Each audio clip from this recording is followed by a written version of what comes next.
reached over 50 episodes, so we're on 51 now. Jeez. And today I got my guy, K the Infinite, in the building. Yes, sir. Put out Macabre Dope project back in 2019, right? Yeah. Was really feeling that. And yeah, like, we might as well. I kind of wanted to start with the music first, because obviously, like, watching your stuff, I clocked that you kind of used to do like the grimy thing before, so I kind of wanted to get into that space and kind of talk about like what ages were that and what were the kind of influences to kind of get into that style of music, really. Okay, so grime, that was secondary school. Yeah. Secondary school, Yeah. of course. We're around the same age, innit? So I definitely remember that era. Yeah. Obviously, this is when you got Lord of the Mites coming out, and like we used to watch that in IT. I remember watching Lord of the Mites, watching Napa, the Napa versus Ghetto. Yeah, that was crazy still. So yeah, watching those type of things, and then in the playground, there's a couple crews in the area like Silent Movers, Crucial Goons, which I was part of. Ambush was a part of that as well. Yeah. I saw him in some early freestyles as well, actually. Yeah. So, yeah, man. It was just the area. It was just the feeling of the area. You know what I'm saying? Everybody in Camden was trying to spit. Yeah, and then obviously kind of the cream rises to the top. You know what I'm saying? Yeah, as always. Yeah, it's mad. Even because with Ambush, I clocked that there's a freestyle from 2012 on SBTV where it's like him, Sneakbo, Our Dad, So Shallow. But obviously back then, I didn't even clock that was him because he looks completely different. Right. But it's mad how I feel like kind of similar to you. Like, I feel like when everyone starts rap, everyone kind of has that generic style because everyone's just trying to find their footing. But then, as always, as you go along, you kind of find your pocket. That's it. You develop your style. Yeah, you develop your style basically. Yeah. So like when you were doing like the grime stuff, would you say like you felt comfy, or did you kind of know it was gonna transition into something else? Would you say? You know what? Like I actually started off rapping. Like I used to take 50 Cent lyrics and just rewrite them. The GOAT. Obviously. Yeah, the GOAT, man. I used to take 50 Cent lyrics, rewrite them in my own style. Okay, what ages would you say that was? Probably primary school, like what's that, year 5, year 6? Oh, so yeah. You're like 10, 11. Yeah, 10, 11, yeah. Yeah. Whenever he first, because he first came out, 2001? 2002? So his debut was 2003. 2003, yeah. Yeah, but then he was obviously putting out stuff, like he had Power of the Dollar. Yeah. In like the early 2000s and like mixtapes, Yeah, Power of the Dollar. Big up, what is it, Ghetto Quran? Oh, yeah. I remember just them tunes there. bare controversial songs. Yeah, even what was the other ones? Slow Though. Yeah, and he had How to Rob as well. Though. Yeah, How to Rob. Yeah. That's obviously the tune that kind of busts him in it. So yeah. But I feel like when that's another thing I'd say for like rappers starting out. It's always, if you're really trying to make it, you're always trying to find that angle of like, what's that tune that's gonna cut through? That's gonna you need a tune that's gonna cut through for you. Yeah. Especially if you're trying to go commercial as well. Like you need something that's gonna make people know who you are. Yeah, no, 100. Yeah. So where would you say the transition was for you, like in terms of like, because obviously when we get to like Macabre, it's much more introspective, much more like neo soul kind of vibe. So where would you say like that transition came for you? I'd say secondary school, but late secondary school, yeah.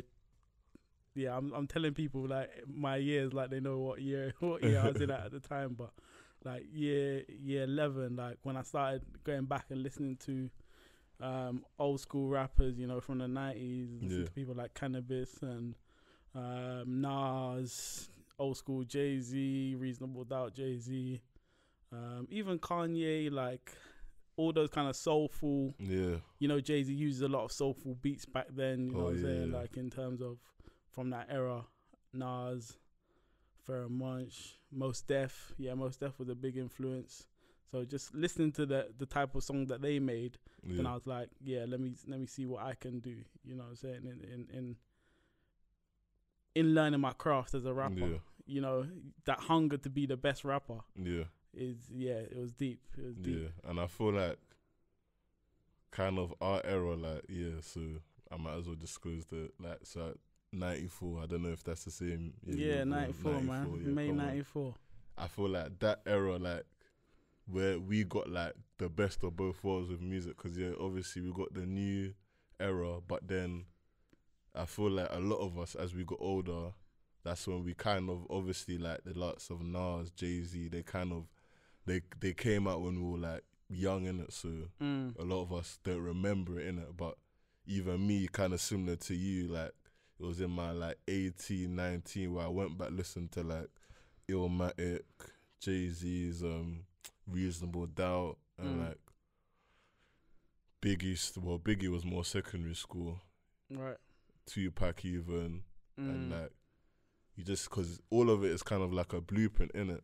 And they all have their various styles, and it's like, yeah, it kind of helps you to almost just, like, create, like, okay, this is a map of how I can make it, basically. Yeah, 100%, 100%. Like each of them has a certain style that you can develop your own off of. Yeah. Like, it's like they're the first ones to go into the dojo, and then you come in, and then you know, bow down and No, it's definitely a mentoring thing, isn't it? Yeah, exactly. You put in your work, and that's the power of the internet. You know what I'm saying? Having those influences available to you. No, 100. So kind of, if you can, take me through the process of, like, you getting this new style, and then kind of onto your most recent project of Macabre. What would you say was, like, as you said, the kind of in the dojo, what was your kind of, like, trainings to get to the level that you're at now? Yeah, so, like, I started, I moved to Essex. Yeah. Obviously, that's a very different experience, you know what I'm saying? But then I eventually found a studio here. One of my boys, who was called Corrupt back then, was an artist, and he brought me into a studio around Chingford. Okay. Yeah, so I started recording tunes there, like using Jay-Z beats, Nas beats, etc. Put out my first mixtape, which was Air to the Throne.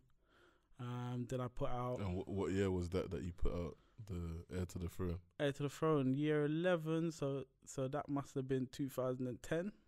Okay, so almost a decade, over a decade ago. Yeah, man. Mad. I've been doing this for a long time. Yeah, been putting in the work. Still. Yeah. So, done that, and then I transitioned into Chaos the Infinite, and I put out Creation and Destruction, which was still using, but it was like using Kendrick Lamar beats, J. Cole beats, like kind of transition into their style, because their style is that hip hop, but mixed with soul and neo soul and true. conscious, etc. So those were the artists I was listening to at the time. Like, I saw them as, like, they weren't even as far gone as they are now. You know what I'm saying? So it was more of a case of, I see these people as kind of my peers. Like, they're not that much older than me compared to, like, Jay-Z and stuff like that. Yeah, I get you. So I thought, let me like level up with what they do, and then.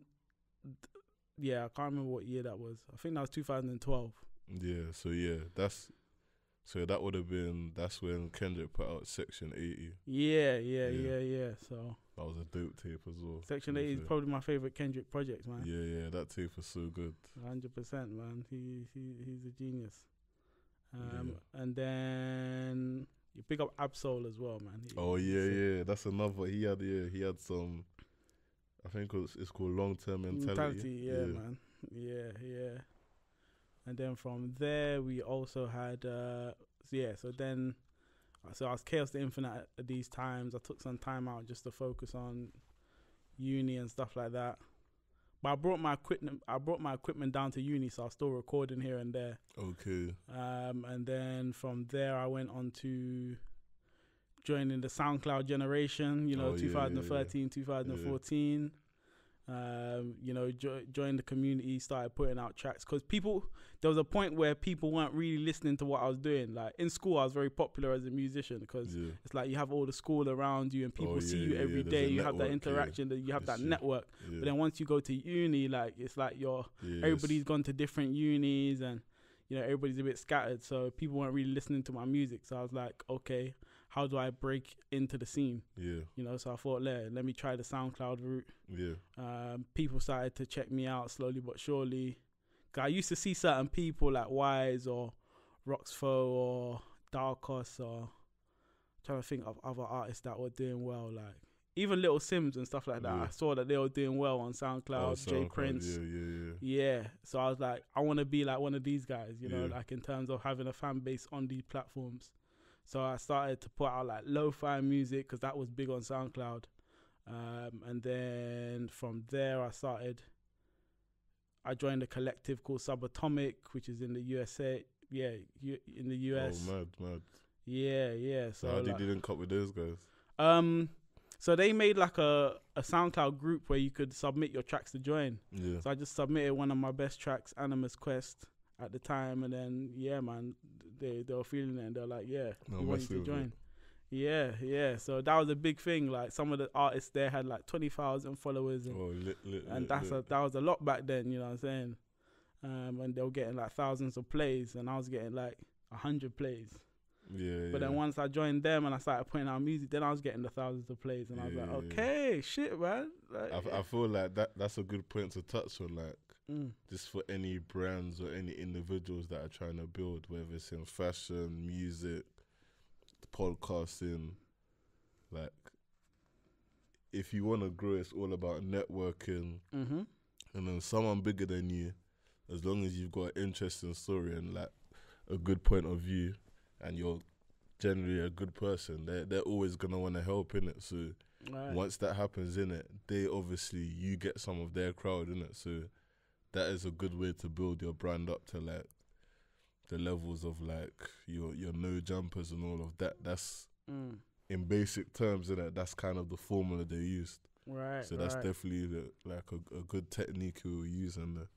Yeah, man. Like I feel like with music, you need to network. You have to. You need to be at the shows, meeting people, like especially artists. Like after they perform, like some of them they act a bit bougie and that. Like with me, it's like after I perform, I'm trying to see who in the crowd was feeling my music. Let me go chat to them. You never know who they might be. Like, it's true, and I've done that so many times where somebody in the crowd has been like, oh, I'm a producer, or I run this event, or I run this show, and just from never know. Exactly. So, and sometimes people are a bit afraid to come up to you, so you need to be that person that goes out of your way to be 100. Like, I saw you vibing to my music, etc. I saw you vibing to the performance, or I saw you like that track, and then man, just connect with people that way. So 100. And then so you said was it Chaos the Infinite? Then I transitioned to K the Infinite. So what would you say was the main difference between the two then? Like as an artist, would you say? I think K the Infinite was when I was like more polished as an MC. Like I was a bit more expressive emotionally. You know, before it was just about being the best rapper. Like, but like in terms of telling my own story, or this happens, this, you know, I think it was really about telling my story. Like I remember I got onto early 2015. I done an SBTV warm up. Oh shit! Yeah. It never dropped. It never dropped. Shout out Jamal, man. Yeah, these guys we've heard sometimes. Very weird. Too much. Oh man, the game is the game, though. Man. The game is the game. So sometimes you just gotta eat them ones. So. That's it. But it was a good moment, because like when people saw me with the pictures when they saw the videos of me with him, and you know, like he put me on his Snap story and stuff like that. Everybody was like, "Bro, oh shit, you're actually doing things." Yeah. So people started taking me a bit more seriously. It's the optics, innit? Exactly, the optics of it. You know what I'm saying? Even though it didn't come out, and also it was a case of like it just gave me more drive. Like, I used to be in my bedroom watching people on SBTV, so for me to finally get onto this platform, it's like raw. So You're doing something basically. I can't actually get to these levels. Yeah, Like, you know what I'm saying? I guess it made things more attainable because, like, before it was just you were seeing it, but now it's actually within grasp kind of thing. Exactly, like you're in the rooms with the big people in the industry. You know what I'm saying? Like, but yeah, from there, like as I said, I was just working the SoundCloud grind.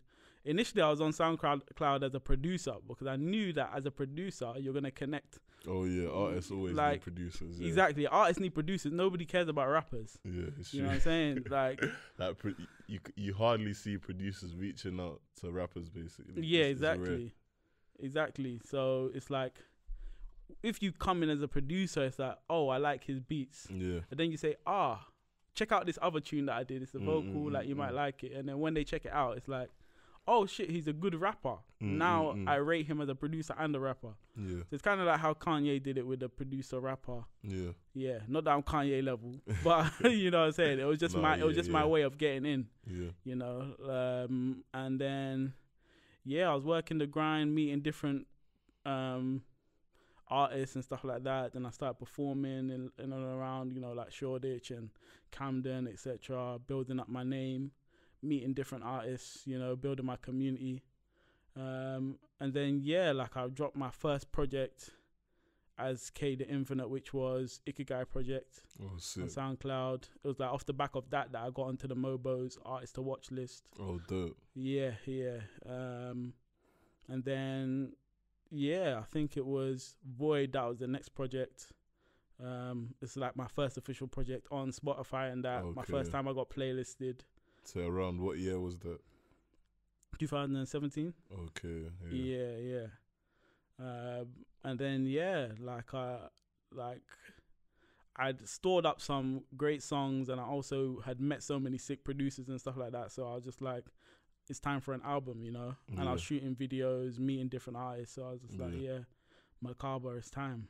And then boom, Macabre came. Yeah, and I wanted to say as well, like obviously I went to the show and like when it was packed in it, so I was like, nah, you're actually doing it, because for real, they always say like with an artist you can fake streams, you can fake sales, you can fake merch and views, but when it comes to people showing up to shows, that's the one thing you can't fake, innit? So when I saw that, I was like, nah, you're doing things, innit? Because for that amount of people to show up to see you, definitely kudos for that, innit? 100%, man. Thank you.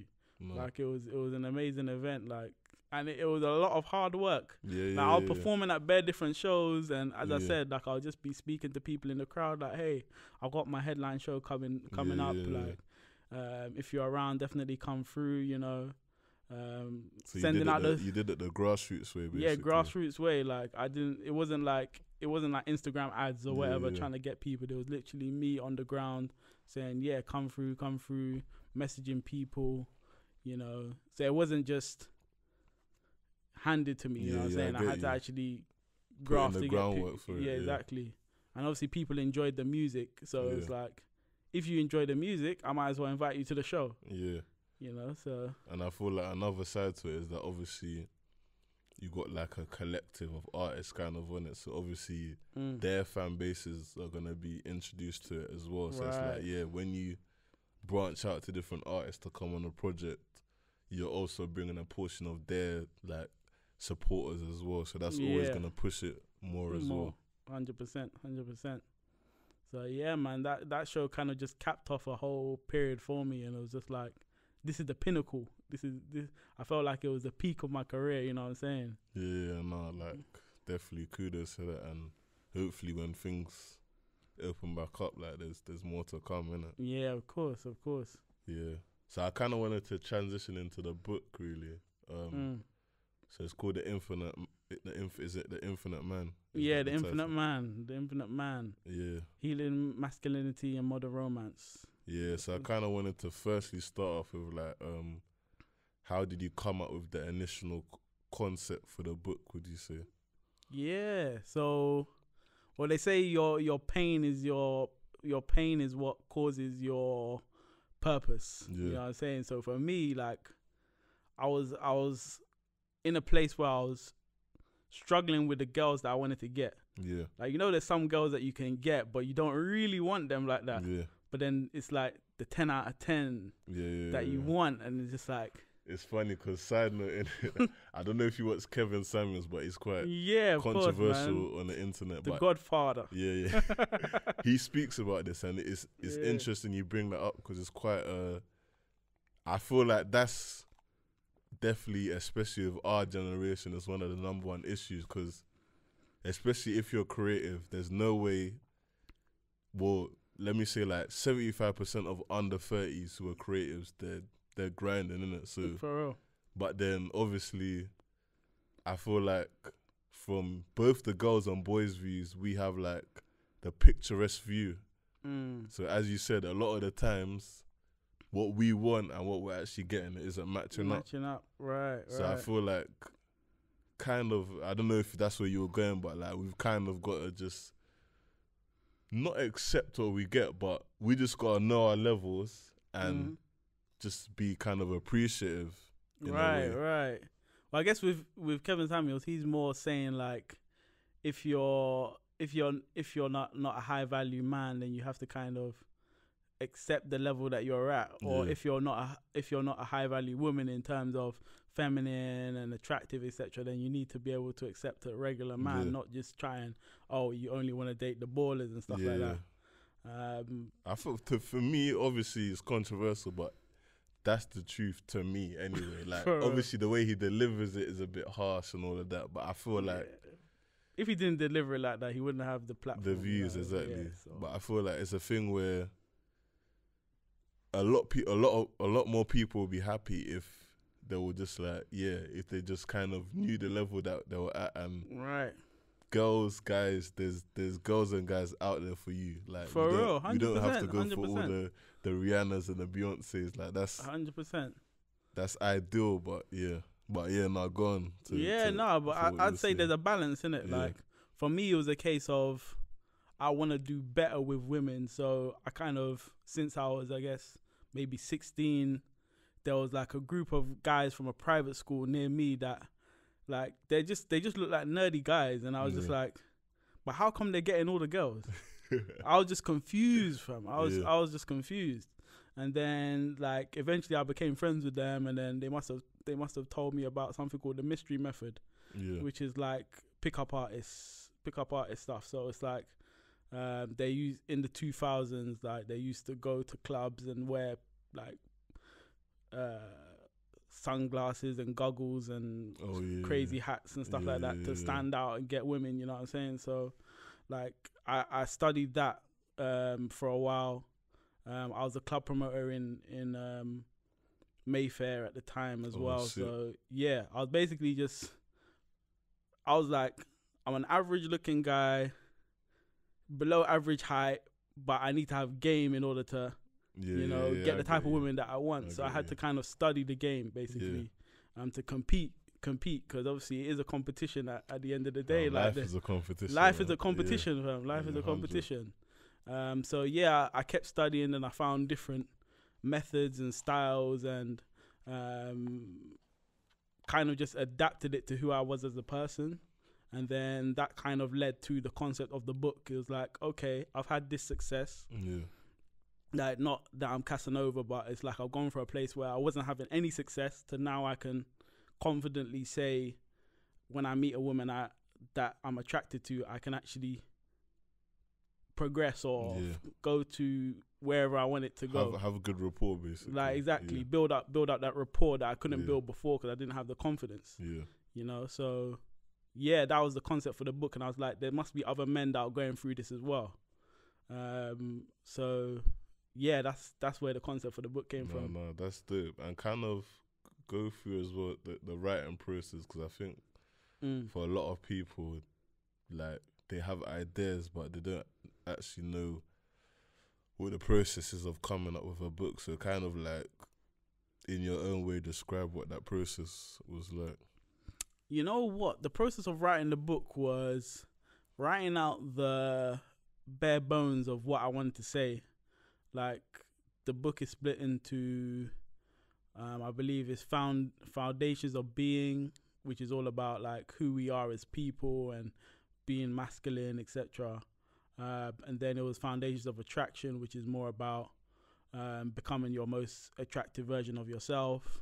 And the last one was Romance in Action, in terms of when you're actually in a relationship or seeing somebody, what you should be kind of doing. So yeah, I wrote out those bare bones and just slowly was just writing. Like every week I'd set aside some time to write on the book. Okay. And then I went to Bournemouth for like a weekend or maybe 4 days, and I just wrote like a big chunk of the book out there. And then yeah, like after that, like I got it proofread and, you know, edited, etc. And then yeah, it was done. Done. Do. And I think you touched on something that's important. I think for any writing, whether you're writing journalism, writing a book, writing as an artist, sometimes you do need that time away in it, because when you're in the same mood or the same like area or just in your house for a long time, like things are gonna get stale in it. So 100%. I think those days away, even me, I've had the same experience. So I've gone away for a couple of days, and I was like, things were just able to flow with the writing. So I definitely think that kind of thing always helps. Right, 100%. Yeah. And then so going on to like the business side and the promo side, like what was that like doing it? Because you said you did it independent, right? Yeah, so I done it through Amazon KDP, Kindle Publishing, I think they call it. And yeah, like it's basically you are in control. You get it proofread. You're not getting an advance from a publisher. You're not, so you have to put your own money into it. Like you have to pay for your own cover, pay for your own proofreading, editing. Like most of these things are just done through Fiverr. Yeah. You know, just hiring people on Fiverr, you know, it's not that expensive and they still do a good job. And then, like, in terms of for the cover, I made sure to get somebody that I thought was sick at art. And what would you say were like, what would you say was like the main pro, and what would you say was the main con of like doing it independently? I'd say the main pro is that you're in control of the whole thing. Like, I get to pick what the cover is, and I get to pick the content of the book. Whereas when you're doing it through a publisher, sometimes they kind of dictate what you should write about, and they can say, nah, I don't like this, I don't like that. So it's not really, sometimes it cannot be your book anymore because they've changed it so much or asked you to change this much. And like in terms of, like you just don't have that control in it. So for me, I wanted the control. If I'm not getting a big lump sum that's gonna actually you know, be life changing, then there's no point in me. I guess it's kind of like being an artist, and the whole debate whether it's better to be independent or signed to a label. Yeah. It's kind of like the same thing. Signing the deal, boy. Yeah, signing the deal. Every artist just makes it seem long. I'm not sure if you saw with Ray recently. Oh no, that whole thing was a mad thing. Working 7 days a week and your album not coming out, and they're just dictating everything. Like your whole life is just it's long. Yeah, no, like I feel like it's kind of been a thing for like, especially let me see, the last 5 years, because you had the likes of your Stormzy, your AJ Tracy, even someone like a Novelist. Obviously, Stormzy ended up signing, but his one will be like a partnership. Right. But I think AJ and Nov are still independent, so it's like we've kind of we've seen the whole label thing and how that's going with like artists having to change their sound, but we've seen artists who have actually been able to sustain careers independently. So I do think both lanes are viable, but in my opinion, if you're going for a signing, like it should be a partnership. Like I feel like 100%. if you're not in control of it, it's like it's not slavery, but it kind of is at the same time. But it's like, it's close to it. It's close to it. In concept, obviously. Yeah, like if you don't have the leverage. Like if you don't have the leverage to say this is what I bring to the table and the knowledge in it, because you need to have knowledge before you go and sign anything, or you have to know that, because a lot of times people's lawyers bump them and stuff like that. So you need to kind of have the knowledge yourself of what you're doing before you go down those routes. So Nah, man, I think it's important to know your worth. Like I did get a couple publishers hit me up saying they want to do a hybrid deal, etc. But I was just like hybrid deals are when you have to pay up front, but then they will do the marketing and stuff like that. Okay, I see. So you pay up front just to cover production costs. So you might pay like $2,000 or something, and then but they'll do all the marketing and stuff like that. So yeah, I wasn't gonna do that. Nah, I was like, let me spend that money on promoting it. Yeah, yourself. Yeah. No, that's definitely the most viable. But yeah, that kind of leads me on to the next topic. I kind of wanted to, because I feel like we're both kind of creatives in the music industry and working as well. So I kind of wanted to get into like the music industry versus the 9-to-5 life. Right. Because I feel like, especially over COVID, that kind of, because I feel like before COVID, it was like everyone kind of looked at the music industry life as idealistic. Right. But then COVID kind of switched it on his head, and we saw like, nah, like if God forbid a pandemic comes and like it's like affects going in like large crowds, like the whole music industry was kind of, it was done off basically. Yeah, man. Like I feel like I joined the 9-to-5 life at the right time. Yeah. Just before COVID, or literally a day before the lockdown started. Oh man. Yeah, so it was like a case of, the music industry is shut down, but I'm still, although I'm obviously having to spend my time working, I'm bringing in money, you know what I'm saying? Whereas, but the year before I'd been doing music full time for a year, so it was like it was a case of that I lost a certain freedom which I had making music, but also now that I've got regular money coming in, it just allows me to actually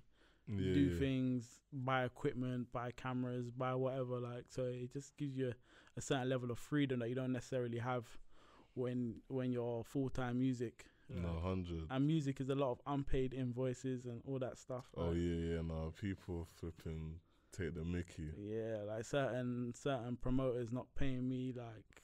No, you need to move like Debo in this. You need to move like Suge Knight, bro. No mercy. But yeah, no, I kind of came up with like, so for like the music industry, I came up with the positive was obviously, as you said, you got more free time to work, but then a kind of negative to it is like you got less structure. So right, I feel like people who are disciplined, they can go far in the music, but if you ain't disciplined, it's very difficult. Right, 100%. Because it's like, you have this free time, but you have to fill it up with stuff, and you have to stick to the stuff as well. Right. And if you don't, you're not getting paid. And then on the flip side, I kind of said, so with the 9-to-5, obviously, as you were talking about, you got more job security. But then on the negative side, it's like the free time. If you whether it's you're working on the weekend or you're working Monday to Friday, it's kind of like, that time is locked in to that work. So I guess it's kind of like, what would you rather? It's like, pick your poison kind of thing. Pick your poison, man. And sometimes you got to do something for a certain period of time in order to save up to then. Yeah, exactly. But then for me, like, I started to look at music like, is it just a cash loss? You know what I'm saying? Because you're investing all this money, but you're not necessarily going to see direct returns. Like, if I invest in a music video, like, especially if there's no shows, how am I going to make the money back? Yeah, I get what you're saying, Yeah. So it's all about timing as well, you know what I'm saying? Yeah. But you have to see, music is one of those things, like, I feel like you have to be all in. Like, you have to just be ready to struggle for a long while. Yeah, 100. With any business as well. With any business, you're gonna have to put in. You're gonna have to put in a long grind. You know what I'm saying? I think they say with most business, the first 5 years is all losses. Yeah. So I feel like you just gotta. With music, it's like 10 years. It's like exactly. It's like 10 years. I mean, like, people forget this, but I mean, the biggest guy in the game, Jay-Z, he didn't cut through till he was like 26. Yep. So correct. Sometimes it takes even Kanye West the same 26. Like with certain people, like I feel like your style will connect easily. But if you're more like, I feel like Jay-Z, obviously he had the Skippy style, and he's the kind of rapper you have to think what he's saying, innit? Right. But then he obviously, the penny dropped and he realized, as you said in his music, that if you just simplifies it, more people gonna like it, innit? So, yeah, man. What did he say? What was it? Truth be told, if lyrics sold, I would be lyrically Talib Kweli. oh yeah. Truthfully, I want to rhyme like common sense, but I did 5 mil. I ain't been rhyming like common sense. Imagine. Bars, Imagine. bars, Man. Yeah, nah, he like, and I feel like that's with any business, innit? Like, you're gonna come to that point where you realize what your customer wants, and if you want to be profitable, just give them what they want. Yeah, 100%. I think with me, that's something that I can't do it. I can't just give people what they want. Yeah. Like, I want to do what I want to do musically. So that's why the people hear it perfectly. People like Kendrick and J. Cole, they hit the balance perfectly. Right. They found a way to connect with people and do what they want musically. Yeah. So yeah, that's the kind of blueprint that I'd like to follow. Yeah, no, 100. Yeah, man. Yeah, so kind of wrapping up, is there anything like you wanted to plug or anything you got coming up that you wanted to? Yeah. So yeah, I've joined the podcast world. I've got the Infinite Man podcast coming soon. Dope. Or I don't know when this is gonna drop, but just go onto my YouTube page, youtube.com/KTheInfinite, and you should find the first episode of my podcast, and it's going to be on Spotify, Apple Music, etc. So just type in the Infinite Man podcast with K the Infinite and you'll find it. Musically, I've got a few bits in the shadows, so it's cooking up. So yeah, man, just stay tuned for that, you know. And then the book. Like, even I wrote the book under an alias, so it's like, I feel like if you watch this, then you get to enjoy the book. Yeah, I feel like I didn't even know about it before. For real. It was like some MI5 stuff. For real. So the book is The Infinite Man. Just go on Amazon, you can find that. The Infinite Man, written by Terrence Adu. And yeah, the subtitle is Healing Masculinity and Modern Romance. Should be able to find that. And then yeah, like, it's all about healing masculinity in terms of if you've been too nice or you've just not connected properly, you know what I'm saying, with women. Like, it just is like a guide to improving. No, that's dope. Like, I feel like that's definitely one of, as we see with all these guys making millions, like that's one of the biggest issues we have in modern society, you know. So that's definitely important. But yeah, drop your socials as well. Just so the people know where to follow you. Yeah, man. So follow me at twitter.com/KTheInfinite, Instagram.com/KTheInfinite, YouTube.com/KTheInfinite. You can go to the infiniteman101.com, and yeah.